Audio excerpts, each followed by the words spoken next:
Hello sa ating mga senior citizens dyan. It's me, Angel. Welcome sa aking YouTube channel. Ang ating video for today, pag-uusapan po natin ang pilot testing ng bank transfer system na sisimulan pong ipapatupad ng NCSC or National Commission of Senior Citizens.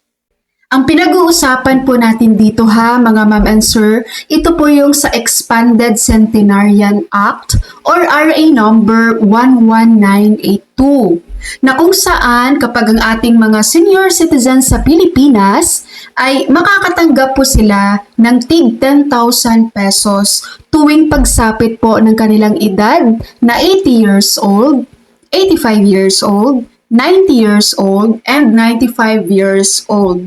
Habang 100,000 pesos naman ang matatanggap pagdating ng kanilang 100 years old. Sa mga hindi pa po nakakaalam dyan, ang programa po na Expanded Centenarian Act, ang may hawak po nito dati ay ang DSWD.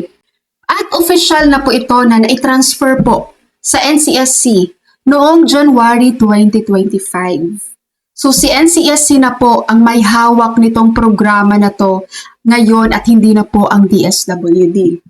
Kaya po sa mga seniors natin dyan, kapag meron po kayong concern or meron kayong reklamo regarding po dito sa Expanded Centenarian Act, pumunta po kayo sa NCSC. Huwag po sa DSWD dahil hindi na po ito hawak ng DSWD ngayon.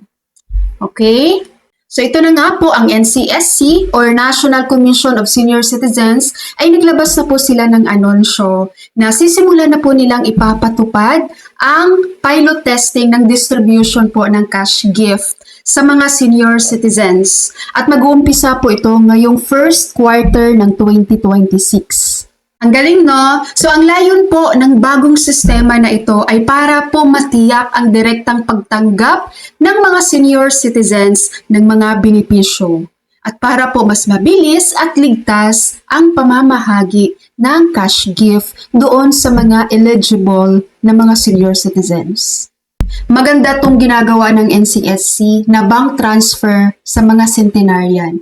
Dahil alam niyo naman ang karakas dito sa Pilipinas ngayon, di ba? Lalo na ngayon, ang dami na pong korupsyon na nangyayari. Ang dami pong mga officials na kung saan every time na nagbibigayan na ng ayuda, kinukupitan, nanghihingi sila ng hati, di ba?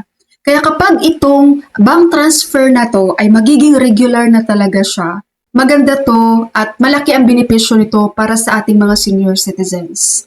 Dahil kapag naka-bank transfer na po, diretso na po ito sa bank account ng senior citizens. Hindi na kailangan pang pumunta sa barangay o kung saan man lugar para lang kunin itong kanilang cash gift, no? Tapos pagdating doon, kukupitan lang ng mga officials, hihingian ng hati.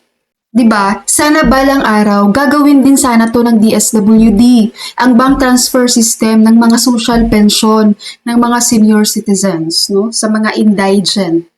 Para maiwasan din yung kupitan, no? Kupitan. At syempre, ang pila ng mga seniors natin, guys, tuwing merong payout. Pati na rin sana yung ibang ayuda, guys. Diba? Marami tayong mga ayuda dito sa Pilipinas and cash kasi siyang binibigay. Katulad na lang ng AICS ba yun na ayuda ng DSWD. Ang nangyari nito guys sa Iloilo, di ba? Nabalitaan nyo ba yun? Na sa halip na 10,000 pesos ang makukuha ng tao, nagiging 2,000 pesos na lang dahil yung 8,000 kinuha ng mga barangay officials pinaghati-hatian. Di ba? Kaya sana maging open din dito si Secretary Rex Gatchalian ng DSWD, sana gayahin niya rin itong ginagawa ngayon ng NCSC para sa mga social pension, payout ng mga indigent seniors, magiging bank transfer na rin.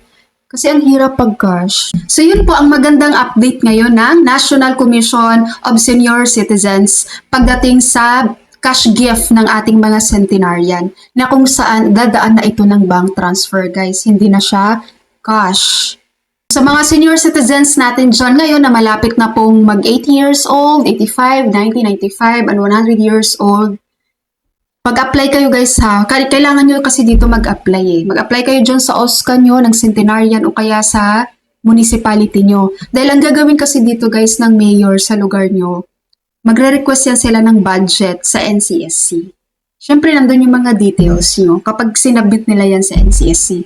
Para naman, ma-receive nyo ang inyong cash gift on time. Dapat, kung hindi man sa araw mismo ng birthday mo, dapat a day bago ang birthday mo. Hindi yung abutan ka na lang ng 105 years old, hindi mo pa rin natatanggap ang iyong 100,000 pesos. Diba? So, itong Centenarian Act, as much as possible po, binibigay po talaga ito on or during mismo ng araw ng inyong birthday. Alright po, sa ating mga senior citizens dyan. At kapag magtatanong kayo guys, paano yung sa bank transfer ha? During your application kasi, meron na po doon na pipilapan nyo, ibibigay nyo po doon ang inyong bank account details. Para doon po yan ihuhulog. Doon na i-send ang inyong Centenarian cash gift. Alright po, sa ating mga senior citizens dyan, pwede nyo po i-share ang video na ito. Okay, so that's all for my video for today. Thank you so much for watching, everyone. God bless you.